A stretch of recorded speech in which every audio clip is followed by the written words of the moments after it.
All right, so let's talk about word problems. We're getting ready for the algebraic manipulation test. So sometimes the way we get an algebraic equation for you is we give you a word problem and it ends up making an equation.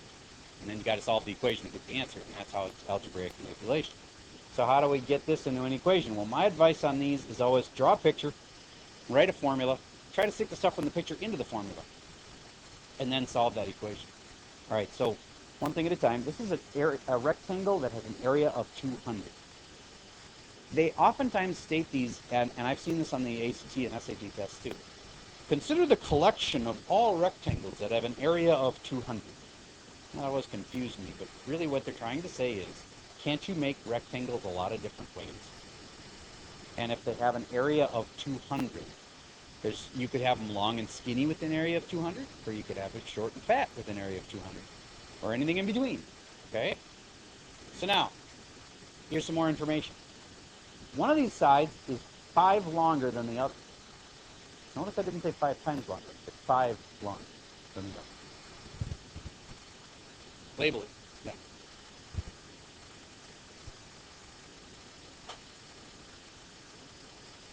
Now, you should be able to tell me how long the sides are, and therefore answer any question about perimeter very easily. So I'm going to ask you, if this is actually a building in North Korea, you're going to have to do your spy work on, you're going to be responsible for half of the perimeter of the building. A different spy is going to take the other half of the building. Okay? So I want to know, how long is that perimeter you're going to have to take care of? You're doing half the building. Just the outside.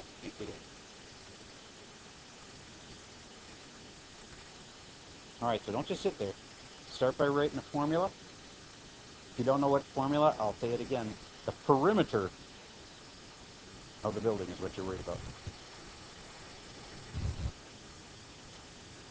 And you also maybe need a formula for area, because I gave you the area, right?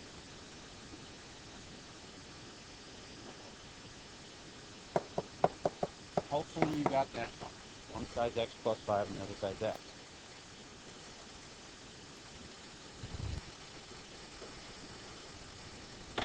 Now, one formula at a time.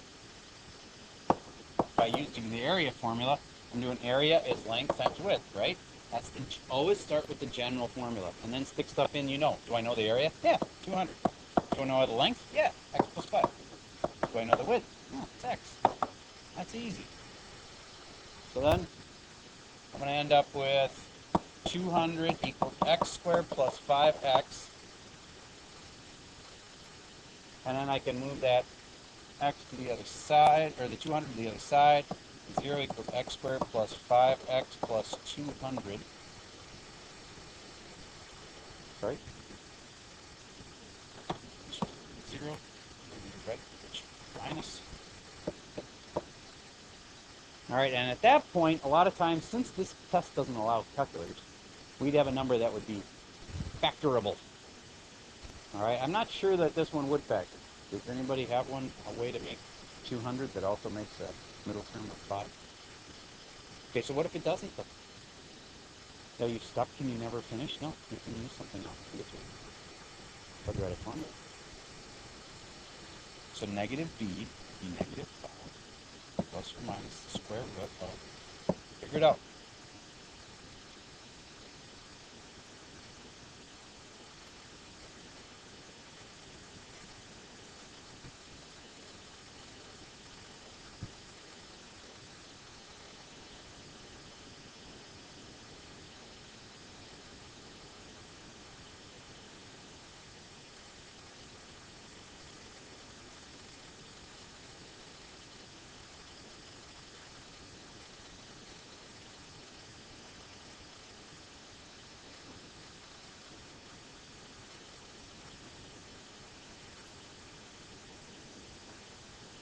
Okay, b squared is 25 minus 4 times a, which is 1, times c, which is negative 200, all over 2a, which is 2. And then the hard part is always what's underneath here. Notice it's got 2 negatives, that makes it positive. 4 times the 200 would make 825. So it's negative 5 plus or minus the square root of 825, all over 2. Raise your hand if you were able to accomplish that. Good. And you can handle basic algebraic manipulation. Now here's the hard part. That's x. What's the perimeter?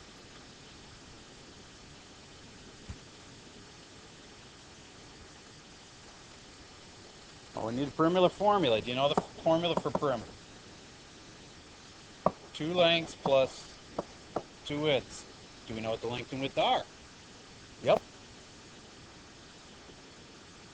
At this point, you could substitute this thing in, but I'd wait. I'd just do them in x's. Right now, the length is x plus 5, and the width is x. That's the length. That's the width. 2 times x plus 5 plus 2 times x. Now it's simplified to 2x plus 10 plus 2x, which would be 4x plus 10. Is that? What was x in there? That big nasty. So, the final answer, 4 times the big nasty thing.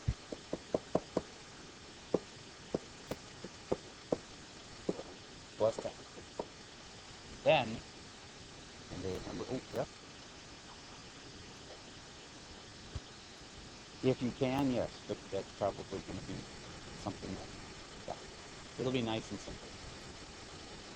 So this one I'm going to leave nasty because it's, I don't know what the square root of 825 is. But remember at the beginning of the problem I said that we were only going to control half of the building? So that's the whole perimeter. How do I say divided by 2?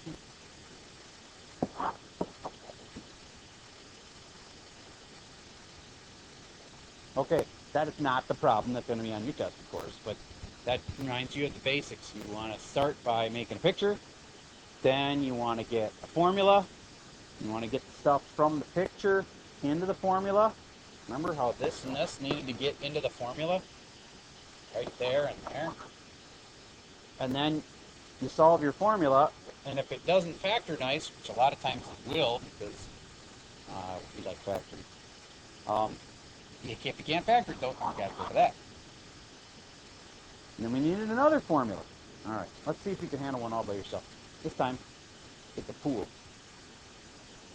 The pool in your backyard has got an area of 300.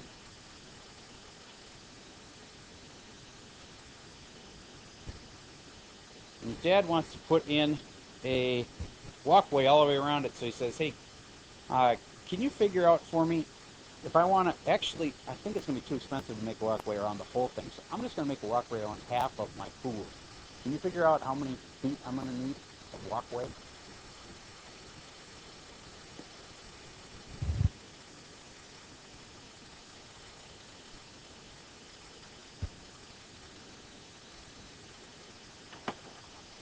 The area is 300, so that's the hint that you need the area formula, of course. But since your dad's asking about a walkway around the pool, you're also going to make a perimeter. Just do one at a time.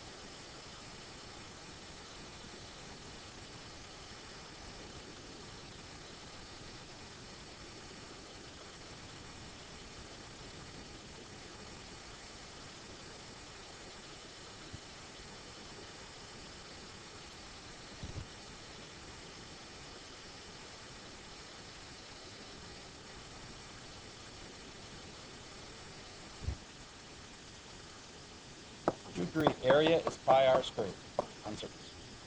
Good. Do we know the area? Yep. Pi r squared. And therefore, can we figure out the radius? Yep. So we get the r alone. I'm going to get the pi over to the other side. 300 over pi equals r squared. I just divided by pi on both sides. That's what happened. Now I'm going to take the square root. Square root of 300 over pi. Technically, there's a plus and minus on this, but I'm not going to worry about that because negative sides on the pool or radiuses of the pool would not be possible. So there, got my radius. Raise your hand if you got 300 over pi. Good. That's a medium strength algebraic manipulation there. And then to finish it off, the hard part is now take that and put it into the perimeter. What's a perimeter on a circle called? Circumference. And the circumference formula? 2 pi r. Good. And then I know what r is. So c is 2 pi, and then r is 300 over pi. There we go. A lot of kids would try to cancel that pi. They'd be wrong. Because the one on the inside is the square root of pi. You can't cancel pi with the square root of pi. Yeah. So there's a good answer. Okay. Ah, that's right. You always look back to see what the original question asked. Did they ask for the circumference? No, they actually have it. So divide by 2, now it allows us to answer is 2. And then my answer is really pi square root of 300 over pi. Could you actually get that if you had a calculator? Yeah, it's just 3.14 times square root of. All right? So now, what problem are you going to have? I don't know, but it'll follow this pattern. You'll be able to make a picture of it. You'll be able to label that picture well. You have formulas, and you put stuff in the picture in the formula. And when you're all done, you want to solve your formula. All right.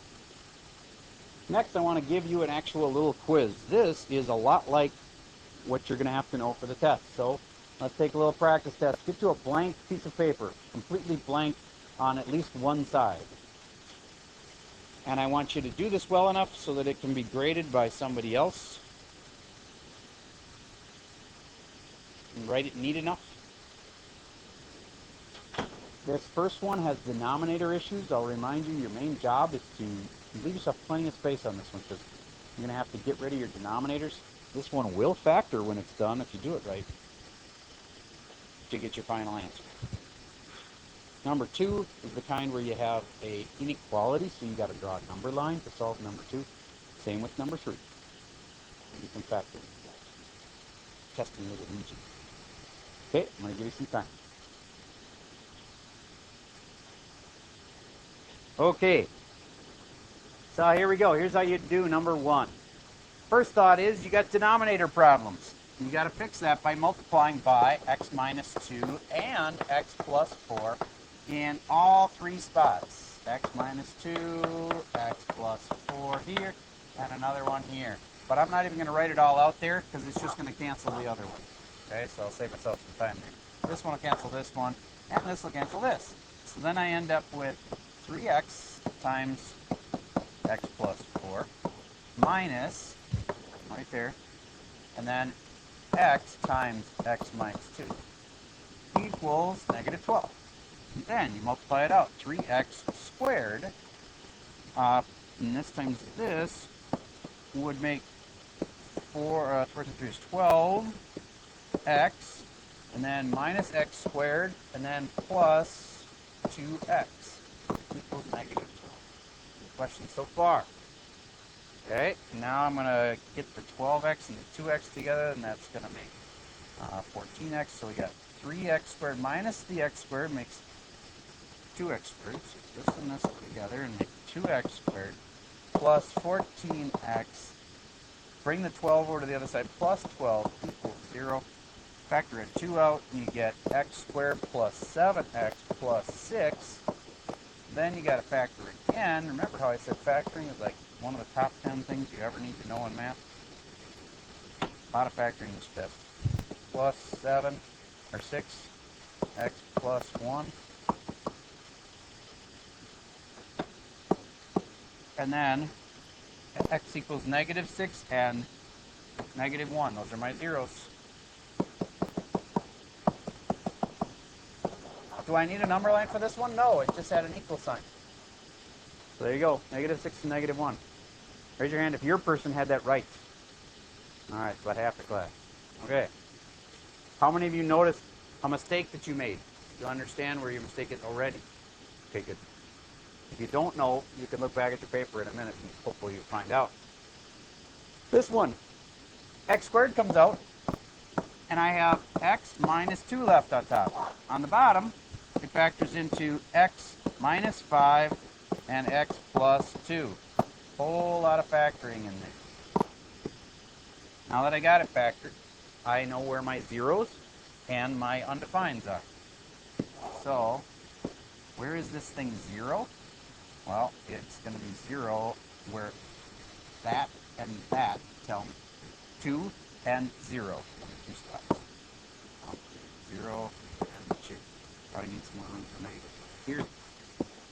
And then this and this tell me undefined. Wait a minute. I should pay those with 0. C, C. Undefined spots are 5 and negative 2. 2, undefined. And at 5, it is undefined. Any questions about those so far? All right, most kids are going to have that part right. How many of your kids are right so far? All right. Boy, that's a lot of people didn't know how to do that, but okay. I guess you still got time. Monday's the day. You got to know this for sure. If I test 6 now, how do I test the 6? I put it here, here, here, and here, and I'd ask myself, does it turn positive or negative? You know what? That squared's always going to be positive. No matter what, because even if I put a negative in there, if I square it, it's going to be positive. Positive, and then this part right here is positive, positive, and positive. Positive, positive, over positive, positive. What does that net? Positive. Now I'm going to stick in a number here, like 3. And that's going to be positive, of course. Positive, negative, positive. Positive, positive, negative, positive. What's that going to be? Negative. Now, how about the 0 itself? The C, the 0 spot right there? Is that going to work or not? No, because it says less than 0, not equal to 0. So it works between here and here. And is there any other spots it works? What do you guys think? Yes or no? All right. You guys weren't great at checking these things, so I'm going to continue with it. I'm going to put in a 1 here. I'm going to put a 1 here. That's going to be positive, negative, negative, positive. Positive, negative, negative, positive. 2 negatives make it positive overall. The next spot to test is negative 1. That's going to be positive at the beginning. It's always positive. Negative, negative, positive. So that's going to be positive again. And the last one to check is negative 3. When I put the negative 3 in here, it's always positive. Then it's going to be negative, negative, negative. Negative, negative, negative. 3 negatives, negative, negative. There is another zone. So, final answer. From negative infinity to negative 2. Union with 2 to 5. There's an R3 for you.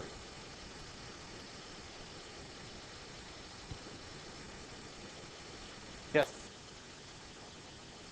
Yep. Yep. And it still would work, right? Yep. That's okay. You just didn't factor it far enough to... It would have made it easier for you if you'd factored it more. All right.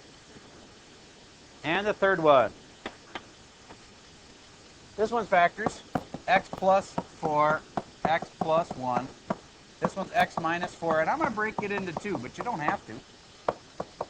But I just want to show you can break it into 2 if you want to. That's what squared means. It's times itself, right? Okay, so I broke it up into 2. And I got 3 points on my number line. I got negative 4, negative 1, positive. Negative 4, negative 1, positive 4. Those are all zeros. Since this thing says it's 4 equal to 0, those are all spots that work. And what you find out after you test all your intervals is it doesn't work here, it doesn't work here, it does work in here, and then it doesn't work there. Final answer, negative 4 to negative 1, brackets. Union with the 4. It's really easy to forget that 4, because that 4 works. Did any of your kids have that perfectly right? All right. Now, we do have 2 more days to prepare for this, but that's kind of what the test is about. Now, what I want to do for last minute here is I'm going to have you get together with a partner now that you're just a teeny bit smarter than you were before. I'm going to give you a couple more problems, and I want to do a role play where one of you is going to act like you're the teacher and one of you is going to act like you're the student. I'll show you how it's going to work in just a minute. But get with somebody that you can work with. Everybody, okay, question first. Uh-oh.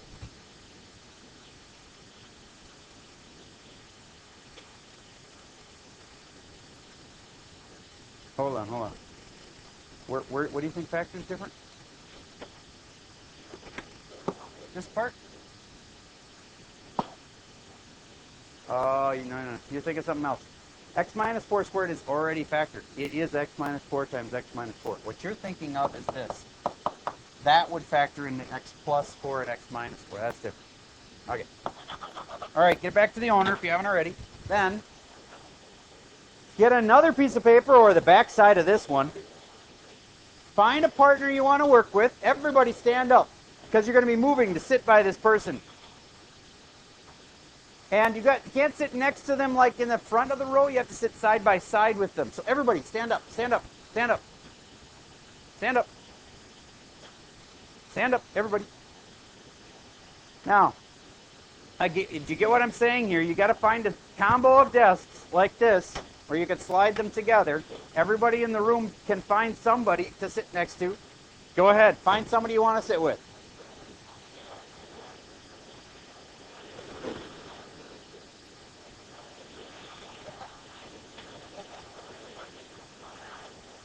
Grab a piece of paper. You two sit together since you were both out. Just sit down with a piece of paper. I'll tell you what to do. Not yet. You can do the back side of it if you want. All right. Now, you should feel a little bit smarter than you were before. You just had a couple of practice. You saw the teacher show you how to do them. So now we're going to do a couple more. But what I want to do here is a little like a role play thing. I don't think this is going to work.